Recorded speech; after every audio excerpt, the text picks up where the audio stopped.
Hey guys, welcome back to another edition of Wiz Talk with Chase. I am Chase Coburn, and today I am joined by a very special guest, a writer for Bullets Forever on SB Nation and the lead sports for the Washington Wizards, as well as the host of the Wizards podcast. Everybody, welcome Wizards expert Greg Finberg to the show. Greg, welcome, and thanks for joining us today. Thank you for having me, Chase. I'm a big fan of the show, big fan of you as well, Chase. So I'm excited to join you and talk some Wizards basketball. Absolutely. I'm excited you are coming on. So I just mentioned a few roles you do have covering the Wizards. Could you just really break down exactly what you do for the Wizards for people who aren't as familiar with your work? Of course. So I write for Bullets Forever for SB Nation. I'm a staff writer there. So I'll cover Wizards games in person sometimes, which is very cool. Also do it remotely. Game recaps, game previews. We do a lot of great stuff over at Bullets Forever.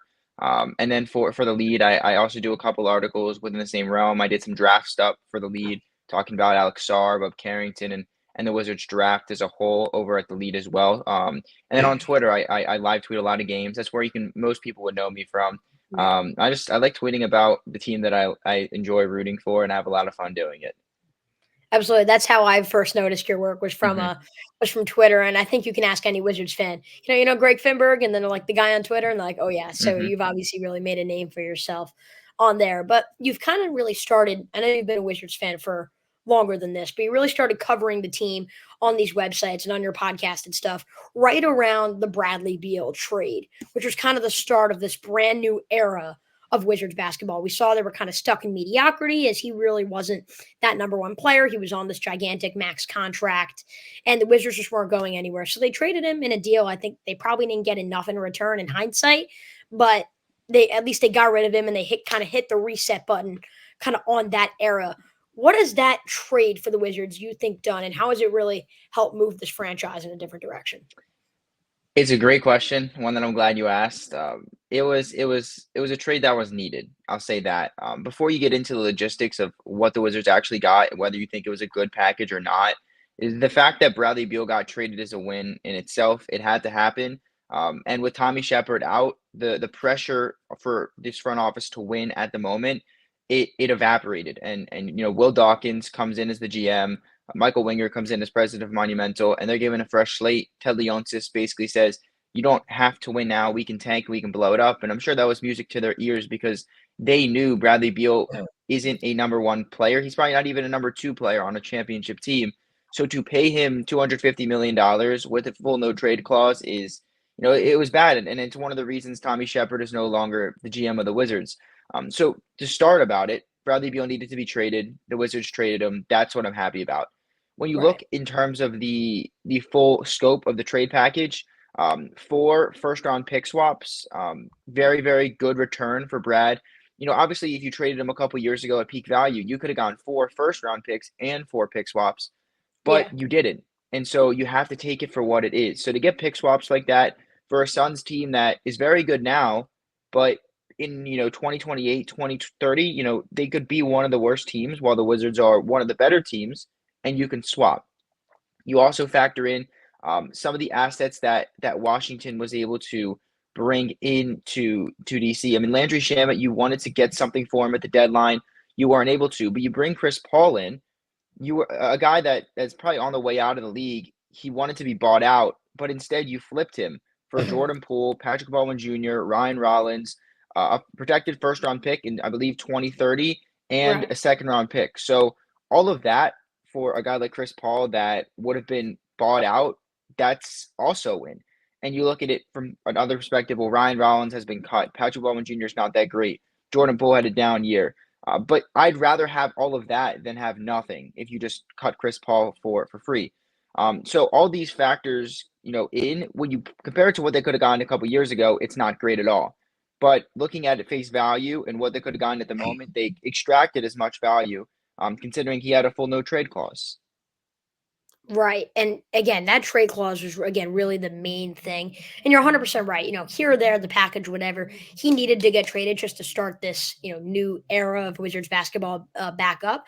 And it happened. In your eyes, do you think that, the Bradley Beal contract signing and, the Russell Westbrook trade, the Kristaps Porzingis trade, all these deals to theoretically make them a better team to try to contend, I guess you could say.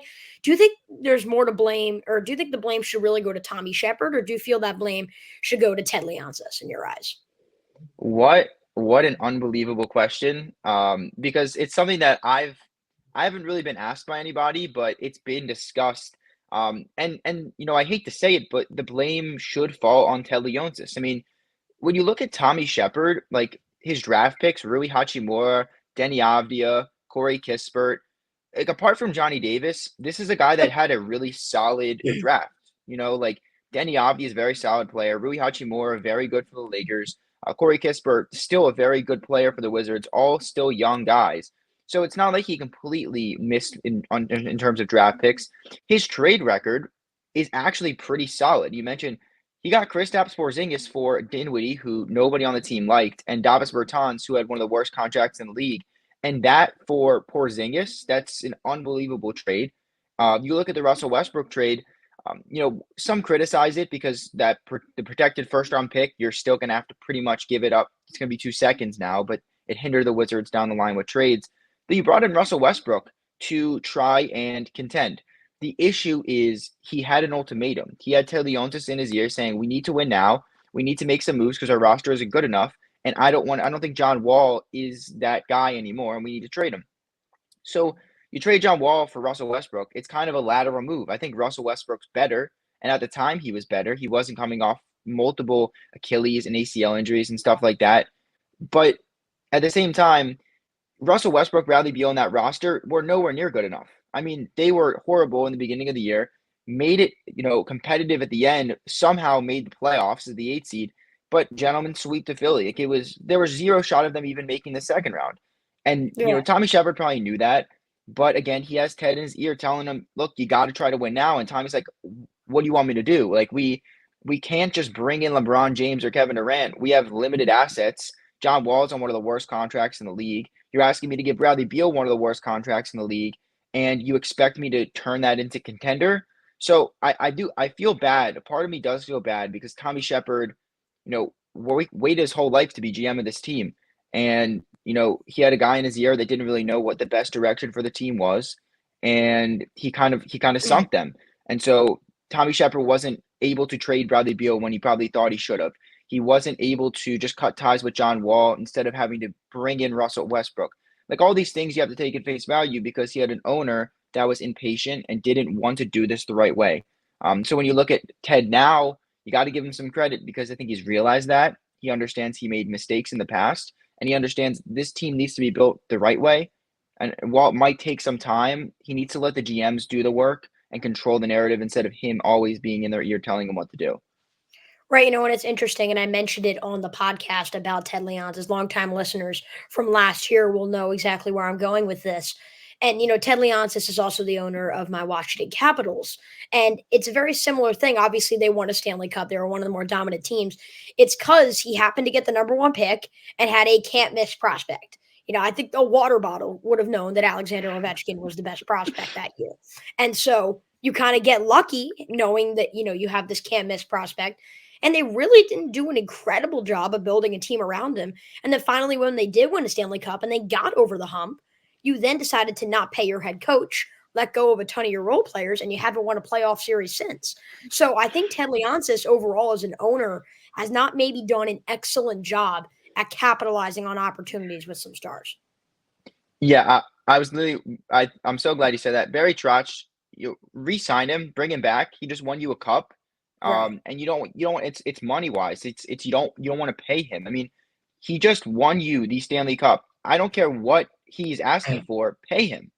Right. It's a maybe what is it, a couple million more, maybe 1 to 2 million more per year.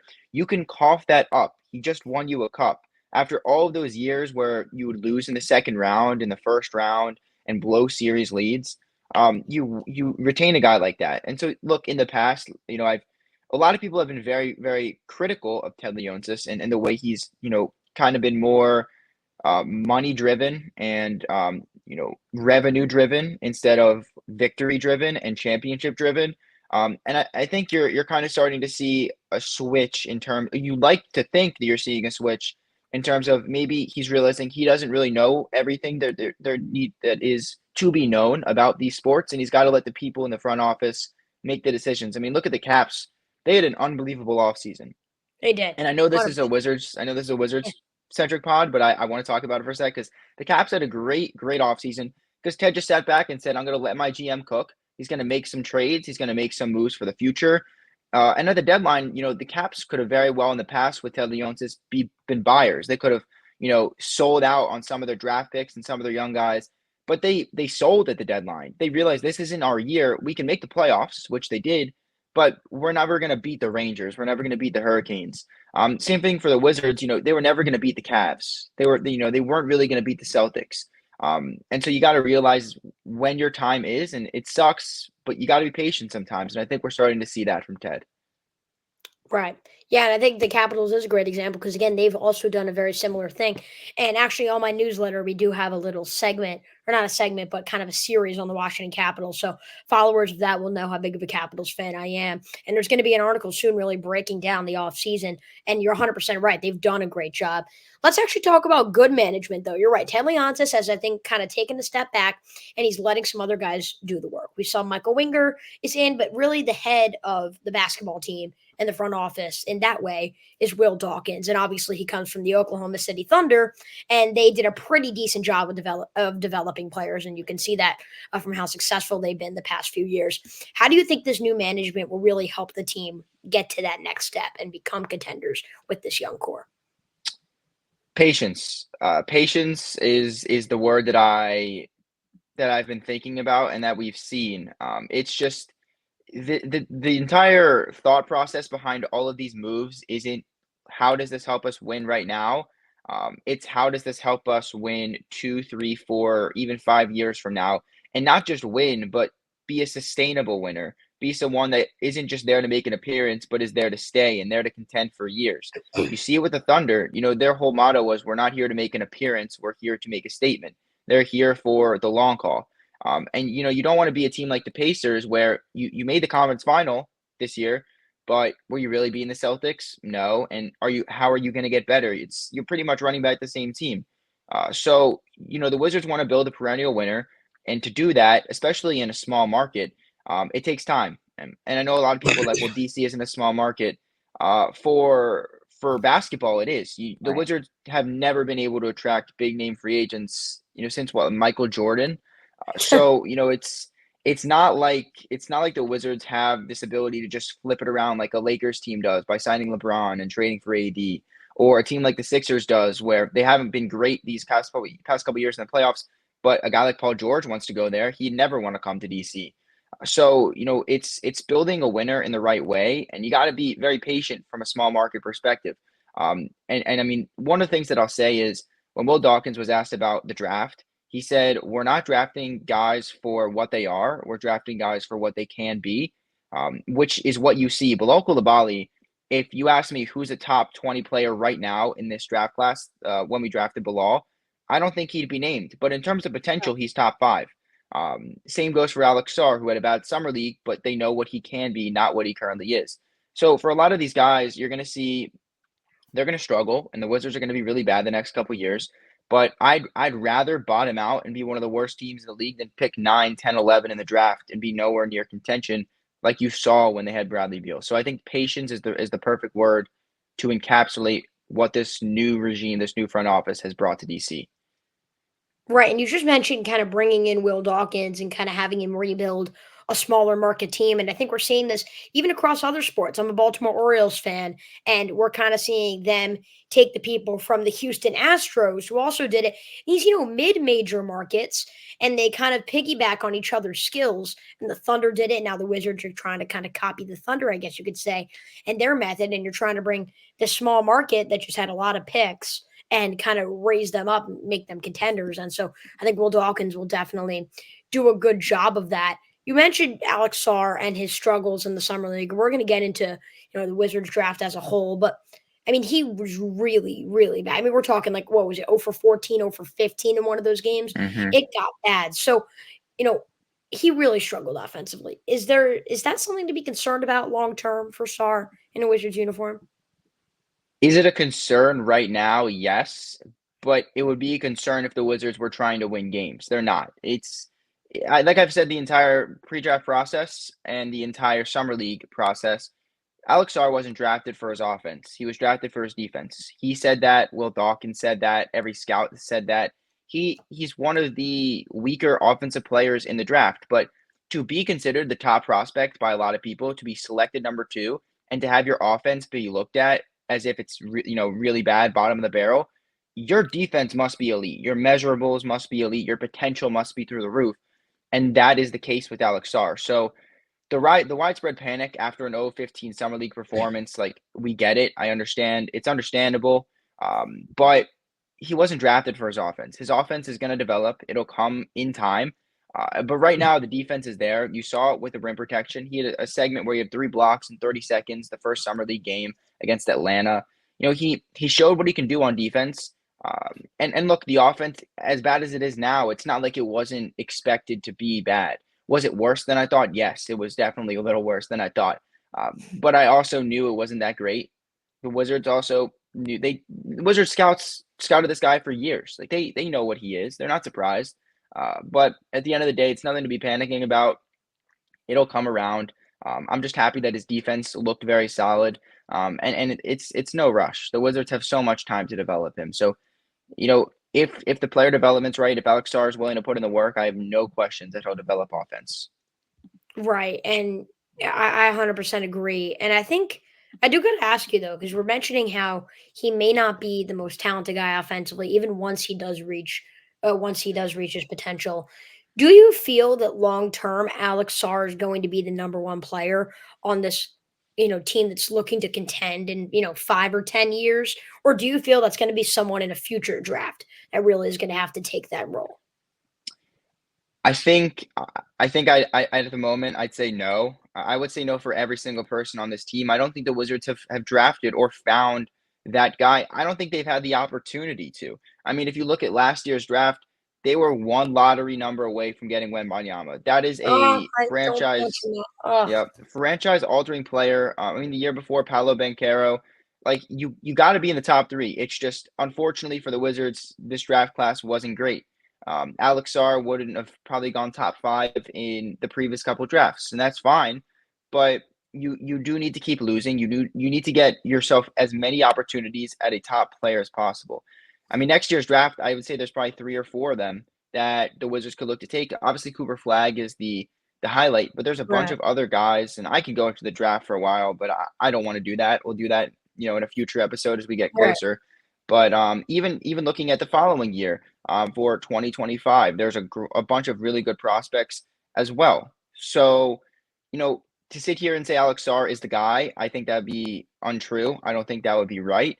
But it's not any reason to panic. The Wizards are just going to get their guy later down the line, which might bring the timeline to contend back further. But again, they don't have their Anthony Edwards or their Paolo Banchero or Wemby yet. But they have a bunch of really solid guys that can help on those teams. And look, Bob Carrington could very well develop into that. But I think to be the guy, you need to be elite on offense and solid on defense. That's a guy like Bob Carrington. But again, with Alex Sarr, I don't think his offense will ever formulate to that spot to be the type of guy. And I mean, you look at a guy like Anthony Davis, he's never been the number one guy. Like, he was obviously with the Pelicans, but they didn't do much when they make the second round. So to be a number one guy on a title contending team, typically your offense needs to be elite. And I just don't see Alex Sarr's offense developing to that standpoint. Right, and I can understand that. And you are right. There are many great prospects in future drafts. So I don't think it is worth panicking.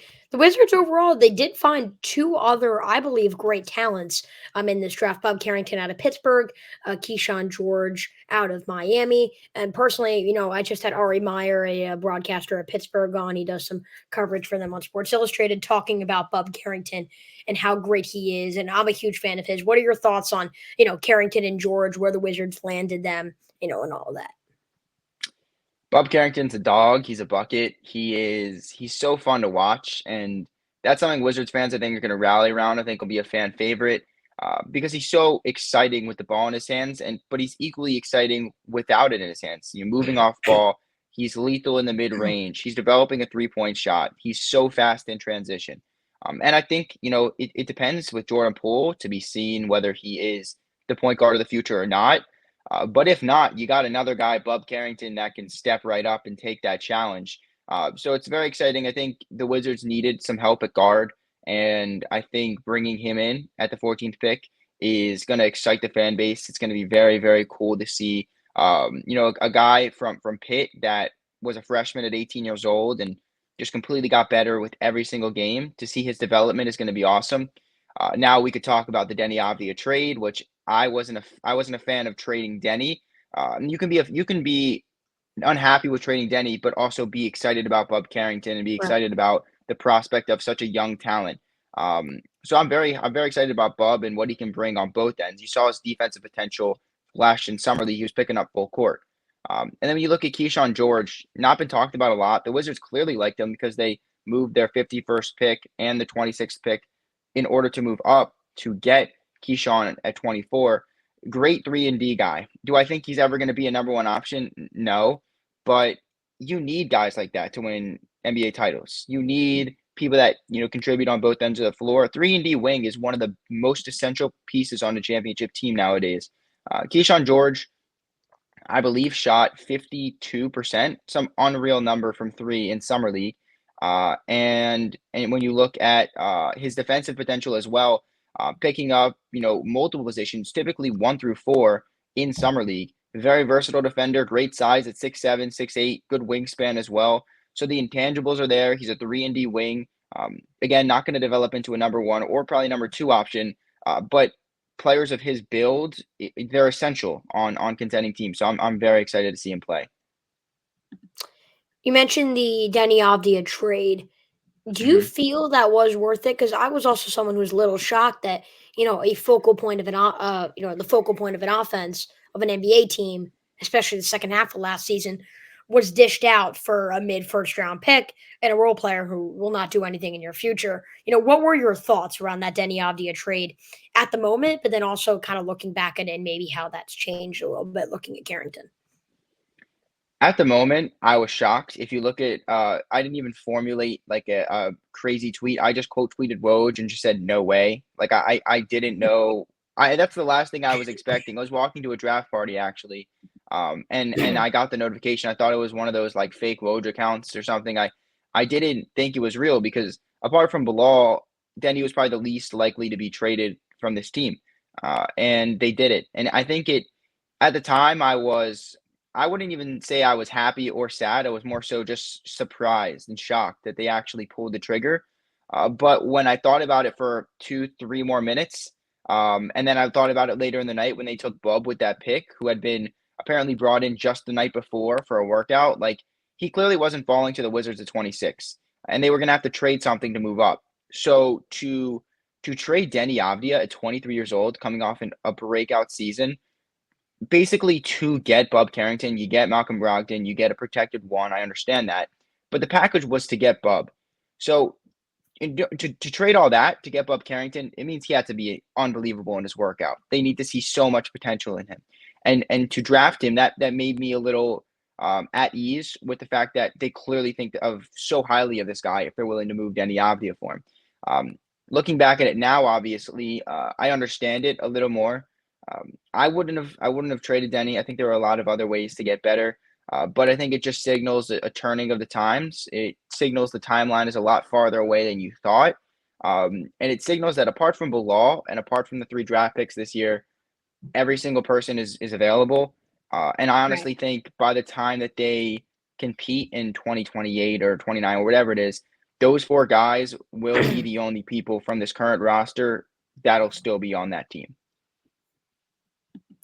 Outside of the draft, the Wizards did have, I don't want to say weird, but I guess a shocking offseason in a sense of how they signed veterans Jonas Valanciunas and Sadiq Bey to long-term contracts. You add in Jordan Poole's big deal, Kyle Kuzma's bigger contract, Malcolm Brogdon's deal, and the Wizards are now kind of getting expensive with these bigger veteran contracts now on the books. Why do you feel the Wizards decided to do this, and which of those players do you think could possibly get dished out to free up money over this next year or so? I'll talk about why they did it first, and then I'll talk about where I think they might go. They did it because they could. They have, there's a floor. I just learned this the other day. There's a cap ceiling, but there's also a cap floor. You need to have, I think it's 130 something $1 million in salary each year. So like they can't just pay everyone minimum contracts, rookie deals, and be the worst team in the league. Like they want to keep the league wants to keep that competitive balance. So the Wizards have to sign people. They have the contract and the cap space to do it. You might as well bring some talent in here. Valanciunas is a guy that the Lakers really wanted. A bunch of other teams really wanted. Right. But the Wizards gave him an unbelievable deal. I mean, $10 million for, a guy that usually is a double-double machine, solid defender, excellent rebounder. He's going to man the paint down low, like for $9.9 million this year on a 3-year deal. It's an unbelievable bargain contract. And the Wizards, by doing this, set themselves up to move him at the deadline, and they wouldn't recoup assets for free, but they basically would, because this is 10 million they'd have to spend regardless. So when you look at it, a guy like Valanciunas, that's the reason why. Saddiq Bey coming off an ACL, most of the teams that would want Saddiq Bey services, they need it now. They're trying to win. But the Wizards can let him, rehab that ACL injury for, half the year or the full year, however long it takes, have the patience with him. And he's still just, 24, 25. He's very young. So they could decide that he's very good, he recovered well, and they can keep him on an unbelievably cheap contract. Or if they get a first-round pick, they can move him. So for a team like the Wizards, the name of the game in rebuilding is to bring in as many assets as possible, whether it's young players, expiring contracts, first or second-round picks. And when you sign a guy like Bey or Valanciunas to these cheap contracts and are able to flip them later at the deadline for firsts, that's how you build, cheap deals, good contracts, flip at the deadline, bring in, young players and picks and stuff like that. So that's why they did it. In Right. terms of where I think they could go, I think the Lakers it's one of those where it makes so much sense, and I think it'll actually happen because LeBron mentioned at Team USA camp, like they were really heavily in on Valanciunas. They want another guy next to AD. The AD can play the power forward if they get Valanciunas, or they can bring him off the bench, and you don't have that drop off from AD to the backup big. So I think it makes sense. $9.9 million is a very tradable deal. Max Christie, Christian Wood, first round pick, bang, that's a done deal. And the Wizards essentially get a young guy in Christie, a first round pick, not for free, but technically because you signed Valanciunas because you had to give up some cap space, and you move him and you get back some picks. Same thing can go with Saddiq Bey. I don't think he'll be traded this year because he's coming off that ACL. I don't even know if he'll play this year. But a guy like Malcolm Brogdon is another trade candidate.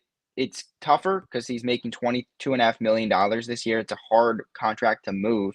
So a team like the Heat with like a $19 million contract for Duncan Robinson makes Right. sense, but it's going to be difficult to trade Malcolm Brogdon compared to a guy like Valanciunas. Yeah, I agree. And you mentioned Sadiq Bey and maybe his rehab time, but I'm a huge fan of that signing overall.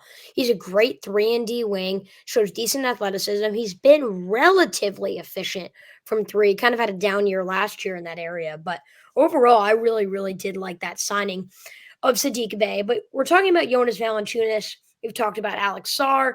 I'm a huge, huge fan of Tristan Vukcevic. I mean, I saw what he did in kind of those last few games of last season. And I think he really showed his potential. The Wizards re-signed Rashawn Holmes and even have Marvin Bagley on, one more year on his contract. So, that's 5 rotational big man that I would try to use next season. Obviously, Vukcevic on the two-way deal, but he'll obviously get some time in the NBA as well. How do you really expect the Wizards to handle all of these big men, really trying to get them as much playing time as possible, especially guys like Bagley or Valanciunas, who they may want to flip at the deadline? It'll be tough. It'll be weird. It'll be, I guess, game by game. We thought a similar situation last year with, or even 2 years ago. I mean, you had Thomas Bryant, who was kind of the odd man out coming off that Um, ACL behind Gafford, behind KP. There are a lot of guys that could play in that role. So in terms of the rotation, I think you're going to see Valanciunas start. I don't think Alex Sarr will start. I think that's Kyle Kuzma's power forward spot unless they move him. And you'll see, Sarr coming off the bench for Kuz. And then, you got a training camp battle. Bagley, Holmes, pretty similar in terms of $12 million contracts, pretty much the last year of their deal. I think Holmes has a team option for the new deal that he signed. So basically expiring if right. they don't want it anymore. So 2 bigs on $12 million expiring deals. And I don't think one is that much better than the other. So you'll see in training camp who's better. And look, I think Holmes is more of a center than Bagley is a center. And if you're going to be playing, you know, Alex Sarr at the power forward, I think Rashawn Holmes makes more sense if you want to play him behind a guy like Valanciunas. So I think that's your four bigs. Vucevic being signed to a two-way deal makes me think that they're going to be very patient. I honestly wouldn't be surprised if we don't see much of him with the Wizards because there's just not enough playing time to go around. And so you don't want to see a guy like him sit on the bench and not play, which is why I'm excited that he gets to play with the go-go. He gets to start, play big minutes while, you know, the logjam at center gets solved by the deadline. So if you're the Wizards, it would be great if you could flip Rashawn Holmes for anything at the deadline. It would be great if you can flip Bagley for anything at the deadline. And if that's the case, then you sit there and you say, well, okay, Vucevic, you can come up and you can be backup center. We can find some minutes for somebody at power forward. If Kuz isn't traded, that's Sarr spot still. And you can kind of fine tune your rotation. So after February, I think you'll see a clearer, big rotation, and easier and more seamless rotation. But it's going to be tough. And on rebuilding teams, you got a bunch of young guys you want to play, but you also got to balance it with I want these veterans to play to build up their value because you're not going to get a first for or even a couple seconds for Holmes or Bagley if they're on the bench the entire time. Right. 100%. And I think the more you do think about it, I think it will be hard, for Tristan to get that much playing time. And you're right, he'll probably spend a lot of time on the go-go. But, it's not our problem. The guy who is going to have to solve this is Brian Keefe, now the official head coach of the Washington Wizards. The Wizards, in a, I guess you could say, polite way, kind of parted ways with Wes Unseld Jr. as the head coach. He's now still That's one involved way in to the say it. organization. They need the name Unseld a part of the organization. I think it Mm-hmm. is. So I think that's essentially how it went. But they brought in Brian Keefe as the interim head coach, and then they really made him that long-term answer after the players really played hard for him, at least in my eyes. And I think he was really great with development. What are your thoughts on Keefe maybe being this next answer to really develop these guys as a head coach? I think it's a great hire. I think he deserves it more than anything. He deserves a chance with not only the way that the team played and battled much better than when they played under West in the beginning of the year, but the way the players responded to him, the way they actually played for him, you could tell they respect him more. They really um, buy into what he's selling on, especially the defensive side of the ball, and he deserves a shot. So Right. I don't think of him as a bridge coach like a lot of other people do. I think if he does do his job, he will be here. He will lead this team. And I hope he does because you see Mark Dagnall from the Thunder coached them through the rebuild. Now every single player on that team has bought into his culture, his system. They love playing for him, and they Exactly. just gave him a huge contract extension. But then you see a team like Philly where Brett Brown coached them through the rebuild, gets a year really, 2 years to do something, makes it almost to the conference final. If Kawhi doesn't make that unreal shot, then Right. you get swept by Boston in the bubble, which it's the bubble. It's tough to say whether that was his fault or a bad roster. And Ben Simmons was hurt as well, so he didn't play in the bubble.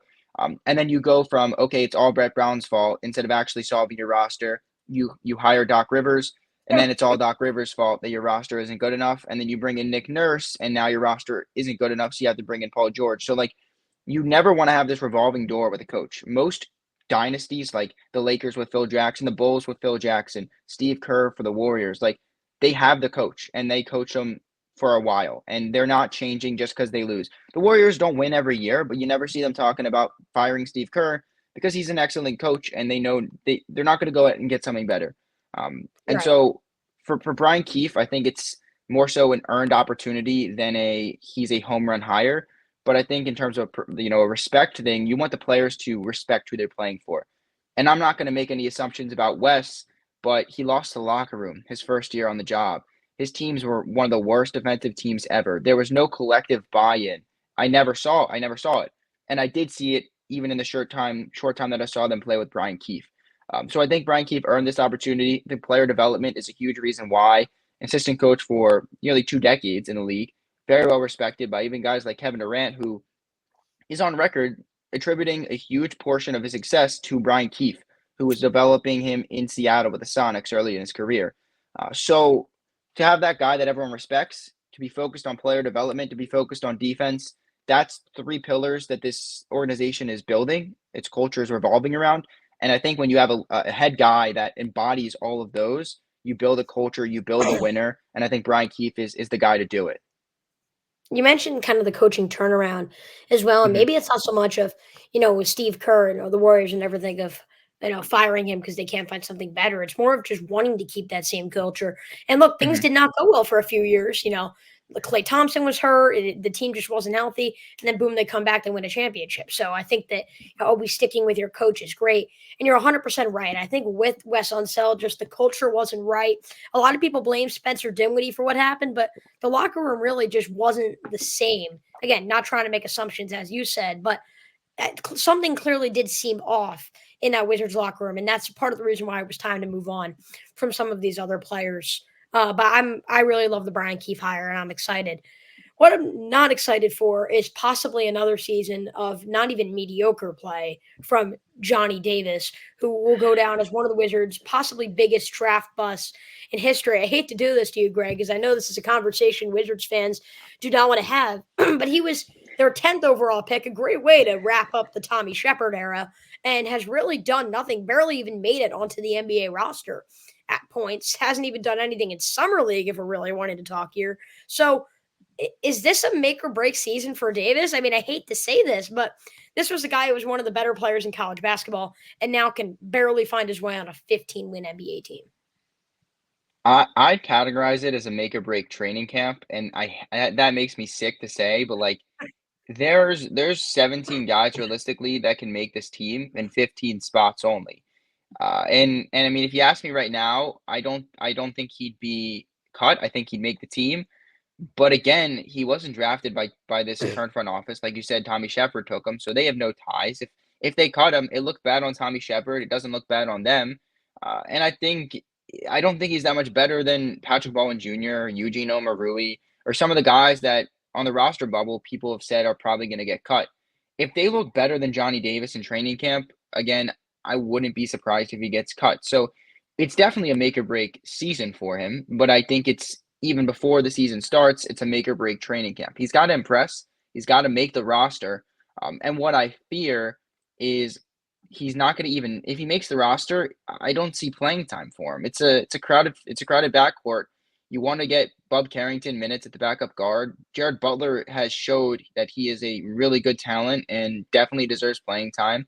You know, where do you see him fitting, especially when Malcolm Brogdon's going to play big minutes in the beginning of the year? Justin I don't Champagnie would find his way on an NBA roster exactly spot. who played very very good in Right. summer league, very good at the end of last season. It's a great point you make, Chase, because it's again pretty much five guards and that are competing for a couple spots, and Johnny Davis isn't even in that realm. So to sit here and say he's a lock to make the roster in year three is, I think, would be incorrect. I think he's not even a lock to make it to the team by opening night, and I hope he does. But again, my fear is that even if he makes the team, he's not going to get any opportunity, and we're going to be the same place next year where maybe he plays a little bit down the end of the season when some guys get moved, but he's not impressive enough. And then you're sitting there next year. He's playing summer league. He's solid in summer league, but he's not number 10 pick in year 3 or 4 solid. He's not showcasing why he should make this team. He's just kind of there. And so again, I'd love for him to make the team. I'm pulling for him, but at the end of the day, he's not shown enough. And whether you blame it on opportunity, whether you blame it on he was drafted too high in the first place and the expectations are too high, it doesn't matter. He's a number 10 pick. He should be a lot better than what he's been. So again, I don't think he's a roster lock, and I think it is, like you said, it's a make or break year for. And it really is so a shame that a number 10 pick like Johnny Davis is again struggling to even get on an NBA roster in year three. But we're kind of talking about all these guards possibly in the Wizards rotation. One that's definitely going to make the roster and may even be a long term answer for this team despite his contract is Jordan Poole. And he's one of the more interesting players in the NBA. Is kind of a young guy on a low salary on a winning team. Now he's a kind of veteran on a higher salary, but on a losing team. He's kind of like the opposite trajectory in a 360, sense. yeah. Right. Yeah. So, what do you think of Jordan Poole long term? And is this a guy who you could see next to, Bub Carrington or Bilal Coulibaly, in the backcourt, kind of in the Wizards' future in a sense? I'd like to. I'd very much like to see that, Chase. But again, I don't know. I don't think he's going to get traded. it's a $30 million contract. I'm sure widely thought of by people as one of the worst in the league. $30 million for a guy that's not that great at defense, and sometimes, most of the time, is an inconsistent offensive contributor. $30 million a season is a lot, especially on a long-term deal.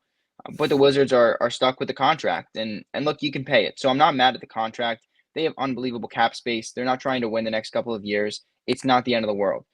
But again, bringing in Bilal at guard, you got Bub Carrington at point guard as well. Like, it's not like it's Jordan Poole's spot for sure. And I think he's going to get every opportunity. He's going to start again this year. And if he proves himself and he's this really great point guard, limits the turnovers, is more efficient from three, holds his own on defense, he should definitely be this team's point guard. Do you know, Uh, Greg, do you think he should come off the bench? Because to me, when Keefe was mm, having him be the sixth man, I felt like he was actually more successful on both sides of the ball. I know it means less of an opportunity, but I feel like coming off the bench may be a better role for him, at least for right now. Maybe that's just me. no, it's a great point, and you are right. When he came off the bench, he was much better than when he was starting at shooting guard. I think the main focus has to be that he needs to play point guard because he's not a shooting guard; he's a point guard. And whether that's starting or off the bench, I don't think it necessarily matters. I do think it does matter for an I wouldn't say an ego perspective, but like, on one of the Right. worst teams in the league, if you're making $30 million and you can't even start, it is concerning. So I think you're right. I think coming off the bench might be better, but I don't think that's what they're going to do. I think he's going to start. And you just got to hope that he plays the same as he did last year, at the end of last year at least, when he was playing point guard, he was starting, and he looked a lot better and more comfortable in that role than he did. And you also got to consider he's playing with better roster. He's playing with Valanciunas in the pick and roll, who's one of the best screen setters. He's playing with better shooters on the perimeter. If Sadiq Bey gets healthy, with Malcolm Brogdon, who shot 41% from three last year. So I think the team that he was playing with at the end of last season was very bad compared to the players who'll at least be playing with the start this year.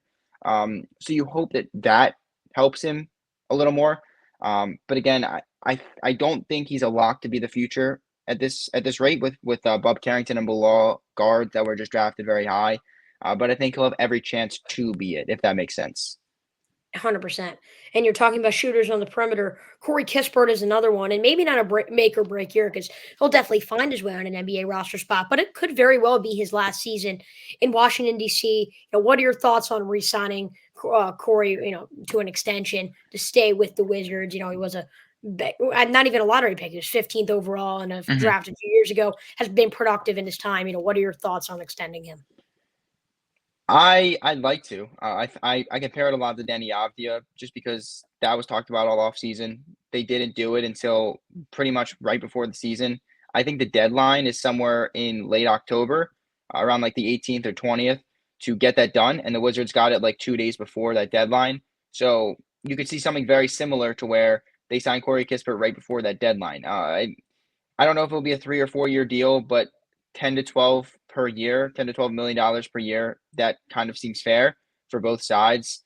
And look, if Corey wants to bet on himself and thinks he can get more on the open market or get more next year based on his play, then he wouldn't sign it. But again, I don't think he would do that. I think he'd take the money now. And I don't know Corey Kispert. I don't know if what his Yeah. decision making is like, but if he thinks he can demand more in the open market, fine. If he thinks that he's basically signing this contract to eventually get traded at the deadline, it gets a little dicier because maybe he wants to decide in free agency where he'd like to go instead of being traded.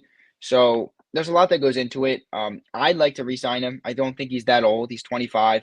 He still has a long ways to go in his development. He's a great shooter, great cutter. Defense is an issue, but again, you didn't draft him for his defense. You drafted him for his shooting and his cutting, and that's what he is. He's great at both of those. So again, I don't think it's a rush to trade every young player like you did with Denny Avdia. But again, if they do, I wouldn't be surprised. If you can pick up a first round pick for Corey Kispert and in turn in the next draft somebody who can shoot like him and is younger and won't be as expensive, it makes sense for the trajectory that this team's going on. Greg Finberg, this has been awesome, but we got to know, right? Their Wizards are probably not doing much this year. Their over under for wins, I think, is what, like 19 and a half, maybe a little higher, 21 and a half, something around that range. They're not going to win many games this year. They're obviously not going to compete for the postseason, and they probably won't for a few years down the line. What about this team makes you so excited, and what is so promising about this team that kind of, again, makes you excited for what the future may hold in Washington, D.C. for their basketball team? Two words, Bilal Coulibaly. I have been so high on this guy. I think he's going to be unbelievable. He's getting better by the day, and he's still just. I think he's 19. I might have just turned. I think he just turned 20. But he is a guy that I'm so excited about because he's being slept on. A lot of people aren't really giving him as much credit as he should get. And I think he might not be the guy if they eventually contend, but he will be the piece that holds everything together as the best defender on the team, somebody that can knock down the three, somebody that can make an unbelievably athletic play, big time dunks. Like he's the guy that I'm most excited about. And I mean, when you factor in the other guys that drafted this year, all guys that I was high on. I had Alex Sarr as my number one prospect. I had Bub Carrington as my number 8 prospect. Keyshawn George was my 23rd prospect. So to get all three of those guys in the same draft is something I'm very excited about. And we haven't, the Wizards haven't even gotten their guy yet. They haven't gotten their Cooper Flag. They haven't gotten their Wembanyama. And to add that into a talent pool of what they already have, it's going to make me a lot more excited when they eventually get their guy. But Bilal Coulibaly and the guys that they drafted, that makes me very excited for the future. It's going to be tough. They're going to be bad. They're going to be really bad for a couple years. But I'd rather, like I said, be the worst team in the league than be the 12th or the 11th team in the East, where you're not picking top 3, but you're also nowhere near contention. That's the worst place to be. And that's where the Wizards were for so many years with Bradley Beal and Tommy Shepard and that current roster. So to be on the other side and be doing it the right way, that's what makes me excited. Greg Finberg, this has been awesome. Thank you so much for coming on the show today. We really do appreciate it. Talking some Wizards basketball. And again, just one more time for the audience, some places they could find you. I know SB Nation, and I know you also run the Wizards podcast as well. Yeah, well, first off, thank you for having me on, Chase. If you don't listen to this podcast already, I don't know what you're doing. Chase does a phenomenal job. He just had Adam Schefter on one of his shows as well. So this kid is killing it. So please be sure to support him. He writes as well. You write as well. So check out his work with his newsletter. But now that I've talked enough about you, I don't want to talk about myself too much, but you can find me. I do a podcast like Chase's about the Wizards. It's called the Wizards Podcast. It's on all platforms: Apple, Spotify, Amazon. I write for SB Nation's Bullets Forever. I'll do game previews, recaps, just random Wizards articles about the draft and stuff. So you can find me and the great writers over there at SB Nation. The Wizards Lead, I write for them as well. So definitely be sure to check those sites out and check the pod out as well. After you obviously listen to Chase's pod first. Thank you so much. And the links to all of his social media where he is active and all the links where you can find his content are in the description.